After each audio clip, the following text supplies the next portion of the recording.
Olá, meu nome é Lucas Emílio e esse é o primeiro vídeo do canal Hidrologia Descomplicada.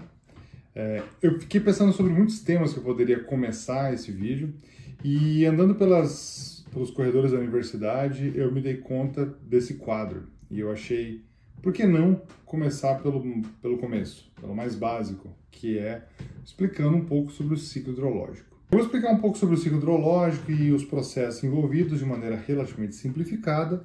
E depois, nos próximos vídeos, cada uma dessas etapas do ciclo hidrológico definitivamente se tornará um vídeo ou um assunto para a gente discutir aqui. Então, primeiro vamos para uma definição, né? O que é o ciclo hidrológico ou o ciclo da água, como a gente aprende, né?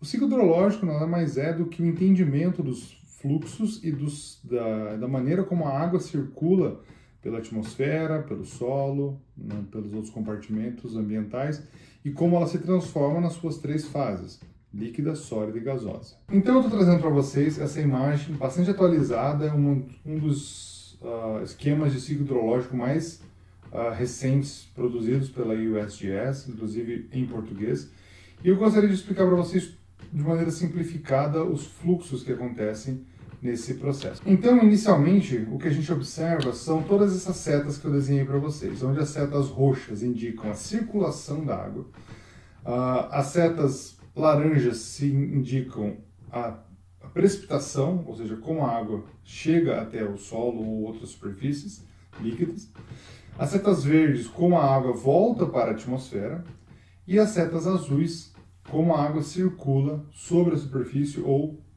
por debaixo da superfície. Então vamos começar com as setas roxas, onde a gente observa como a água, depois de evaporar, ou seja, estando na atmosfera, de que maneira ela circula e como a água é transportada pelo vento. Aqui vamos ter em mente que a água não necessariamente está no seu formato gasoso. Ela é gasosa quando ela evapora, enquanto ela está com umidade na atmosfera. No entanto, ao atingir as altitudes mais elevadas, de menor temperatura, essa água ou vai se tornar líquida ou vai se tornar sólida. Então, as nuvens que nós conseguimos ver são basicamente gotículas de água ou gotículas de gelo. Do contrário, ela não seria visível. Vamos começar sobre a precipitação, que é a maneira como essa água agora, na atmosfera, vai atingir o solo. A precipitação, que é a maneira como que a água desce, pode acontecer de maneira líquida, de modo mais comum, ou sólida, através de granizo ou neve. Na forma líquida, ela chega até a superfície, na forma de chuva ou orvalho, quando uma atmosfera muito úmida entra em contato com uma superfície mais fria, como o solo resfriado ou a temperatura ou as folhas de uma vegetação, por exemplo. Toda essa água, ao chegar até a superfície, seja uma superfície líquida, como um lago, ou o próprio oceano, ou os rios, ou encontrar o solo, ela vai permanecer ali, se ela estiver no formato sólido, até que ela derreta, ou então ela vai se transportar de diversas maneiras. Ela pode se transportar diretamente até os corpos hídricos, e assim formar o que nós chamamos de escoamento superficial, ou a maneira como nós vemos os rios, por exemplo, fluindo, ou a água sobre a superfície, ou então ela pode infiltrar no subsolo e recarregar o lençol freático, que também irá ter seu padrão de circulação, como a gente vai ver daqui a pouco. Além disso, a água que está disponível na superfície dos oceanos, dos lagos, dos rios, ou sobre a camada mais superficial do solo, pode evaporar. Ao evaporar, ela volta para a atmosfera, no formato gasoso, e depois pode vir a condensar, como eu comentei anteriormente. A água também pode sublimar, ou seja, de superfícies congeladas, de gelo ou neve, ela pode evaporar diretamente, desde a forma sólida, diretamente para a forma vapor. E tem também a evapotranspiração, que é o processo em que as plantas, em conjunto com a evaporação do solo, elevam a água na forma vapor a partir do momento que a planta utiliza a água para os seus processos fisiológicos, retirando ela do subsolo e transpirando ela. Então, quando nós combinamos a transpiração das plantas com a evaporação do solo, nós temos a chamada evapotranspiração. A água também circula nas bacias hidrográficas a partir dos seus diversas maneiras de escoamento. Esse escoamento ele pode ser superficial, né, quando a água escoa por sobre o solo ou pelas camadas mais superficiais do solo até os rios, até os lagos ou até o oceano diretamente, ou então pelo subsolo, nesse caso, quando a água vai dos pontos de maior altitude para os de menor altitude, recarregando os aquíferos mais profundos e também recarregando os rios a partir do seu contato da água subterrânea com as calhas dos rios. Os rios também circulam sempre do ponto mais alto da bacia hidrográfica para o ponto mais baixo e indo em direção ao oceano na maior parte dos casos.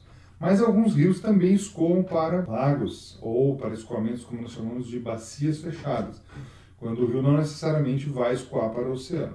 Esse escoamento ele pode ser diretamente para o oceano ou então para outras bacias hidrográficas de menor altitude, até que em algum determinado momento ela venha encontrar o oceano ou regiões de menor altitude. Então, essa é a maneira bem simplificada em que a gente pode explicar os processos que envolvem a transformação da água e também o transporte da água nas bacias hidrográficas. Esse é o mecanismo de circulação da água no seu formato natural, sem nenhuma influência do ser humano.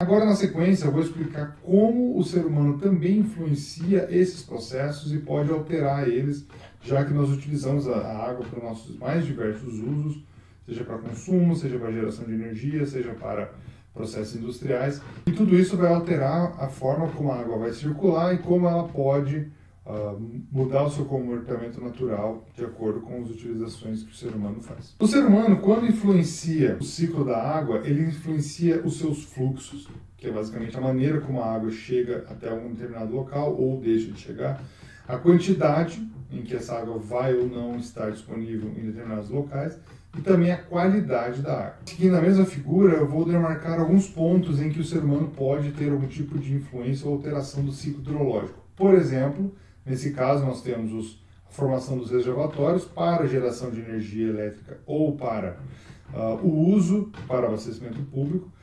No caso da geração de energia elétrica, basicamente o ser humano consegue alterar o fluxo do rio depois do reservatório, já que essa água vai ser armazenada nos períodos de seca. Já que essa água vai ser armazenada nos períodos de cheia e vai ser liberada nos períodos de seca, então o padrão de circulação desse rio não vai mais ser natural. Da mesma maneira, mais água pode evaporar desse reservatório, já que agora existe uma superfície de água maior para ser evaporada. E no caso do uso para consumo, a mesma coisa, pois essa água agora vai ser retirada deste local e levada para outros locais, alterando assim o padrão natural de circulação. Além disso, o ser humano também utiliza para resfriamento de processos térmicos, por exemplo, geração de energia térmica ou nuclear, e essa água aquecida terá sua qualidade alterada, além de muitas vezes essa quantidade ser utilizada para outros processos industriais. Quando falamos do uso da água subterrânea, essa água, quando ela é utilizada para o uso na agricultura, ela não só diminui a disponibilidade hídrica no subsolo, mas ela também altera os padrões de circulação, já que muitas vezes a água, quando ela circula, ela vai dos pontos mais altos para os pontos mais baixos, mas ao bombear essa água, o nível da água é alterado e, consequentemente, o padrão de circulação dessa água também é alterado, deixando de seguir um fluxo natural. Por exemplo, nesse caso que seria de cima para baixo, uma parte desse fluxo poderia ser no sentido contrário. Nós também podemos bombear essa água para usos industriais, então consumir essa água e liberá-la nos rios de maneira, mesmo que essa água eventualmente seja tratada, ela vai ser liberada com uma vazão diferente do que aquele rio naturalmente transportaria. Além disso, ao impermeabilizar as cidades para construção de calçadas, pavimentos e outras estruturas, toda a água que viria da chuva, nesse caso, não vai infiltrar diretamente no solo, mas vai escoar diretamente para os rios. E isso, além de contaminar a água, também faz com que o padrão daquele rio mude agora a sua vazão, porque basicamente essa água já não vai mais lentamente recarregar o rio, mas vai rapidamente recarregar esse rio. Então isso muitas vezes é causa de problemas relacionados a enchentes. Quando nós utilizamos a água para a agricultura, seja bombeando ela dos rios, ou de algum reservatório, ou do subsolo, essa água vai ser utilizada agora para o crescimento dessas plantas, e essas plantas, para crescerem, vão demandar uma grande quantidade de água, e essa grande quantidade de água agora vai evapotranspirar, mais do que normalmente evapotranspiraria naquele local, e isso reduz a disponibilidade hídrica no lençol freático ou no rio, e essa água agora evaporada vai seguir aquele padrão que eu mostrei anteriormente de circulação atmosférica, e não necessariamente vai chover no mesmo local. Essa água pode ser carregada agora pela atmosfera para outros locais. Então, isso também reduz a disponibilidade hídrica na bacia hidrográfica. Quando nós desmatamos algumas áreas, a recarga das águas subterrâneas pode ficar comprometida, já que as raízes das plantas atuam de alguma maneira conduzindo essa água para subterrâneo. Além disso, essa área agora que não possui mais a vegetação estará mais suscetível à erosão, processos semelhantes ao que acontece nas cidades, onde a água que chove vai escoar mais rapidamente para os rios e não necessariamente infiltrar de maneira lenta, já que as folhas das árvores seguram essa água por mais tempo depois de uma chuva. E também processos de reflorestamento ou uso de certas áreas para produção de madeira, por exemplo, de plantas que não são naturais daquele local, podem utilizar mais água do que o normal para daquela região, e aquela evaporação e aquela transpiração pelas plantas pode se tornar maior, reduzindo também a disponibilidade hídrica. Outros efeitos que o ser humano pode causar em maior escala, que não é necessariamente dentro da bacia hidrográfica, é com as mudanças climáticas. Com o aquecimento global, o aumento das temperaturas médias do planeta tem feito com que diversas geleiras tenham ou derretam com o tempo ou se mantenham por menos tempo no formato sólido. Então essa água, a partir do momento que ela derrete, ela vai escoar para os rios e não necessariamente ela vai ser recarregada por outros processos de neve quando ocorrer normalmente. E também, de um modo geral, todo o padrão de circulação acaba sendo afetado pelas mudanças climáticas.